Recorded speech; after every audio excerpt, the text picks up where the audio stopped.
Hello po mga ka-agri-grapes, muli po natin binisita itong tanim ko dito sa Maynila.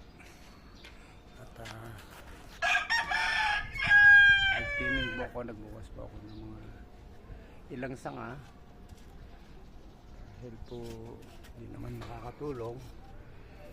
Dapat po alisin natin para makapag-focus sa bunga at saka gumanda yung ibang vines para makaya yung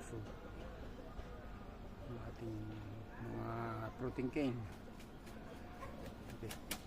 Titira lang po natin yung mga malulusog at uubra sa susunod natin pruning. Yung mga sangang payat na nakakaagaw na sustansya, inaalis na po natin. Ito po yung mga bunga niya, latest na bunga ngayon. Yung malapit-lapit na siya, mahinog, magmula. Malapit na po silang bumula. Ang ganda. Po, masusunod doon. Ano po sila ngayon. Ito yung Jupiter naman. Jadi ganda. Then po yung bunga ng Jupiter. Ang ganda. So yun, ikutin natin. May sasakyan eh, hindi natin makita ang mabuti.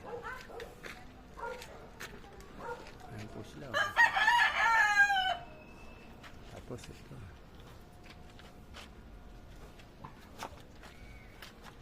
dalawang bird.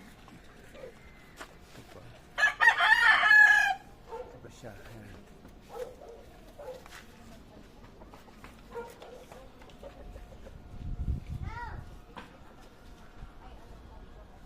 Ando na. Okay. Yan o, yung latest niya. Ganda na ulit.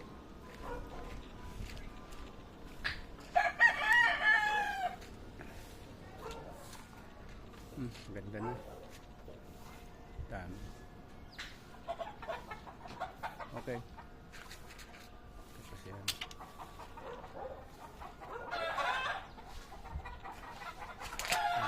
Okay.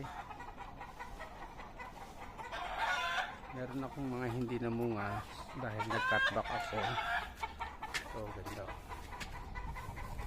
So, hindi nagbunga ngayon dahil galing po to sa cutback. Pero sa susunod, at least sa tingin ko, nagtining na rin ako. Tinira ko yung mga magaganda at malulusog na fruiting cane. Inalis ko yung mga medyo sa tingin natin hindi naman pakikinabangan,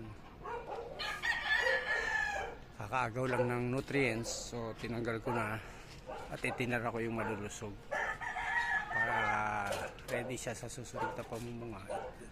At least sigurado marami. Ito kagaya po nito, nakaligtaan ko. Ito po, inaalis na yan. Mga ganito, inaalis na yan.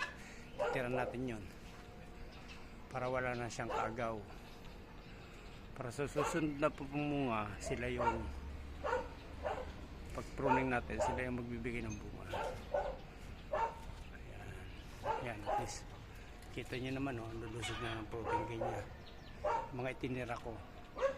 Nasa tingin natin, mapapakinabangan sa susunod na pruning. Pag na-pruning to. Ganyan lang po pag-aalaga. Alisin yung mga hindi pakikinabangan na sa tingin natin alam namin magbigay ng bunga. Alisin na po natin yan. Tira natin yung mga malulusog. Yun lang po. Maraming salamat po mga ka-agri-grapes.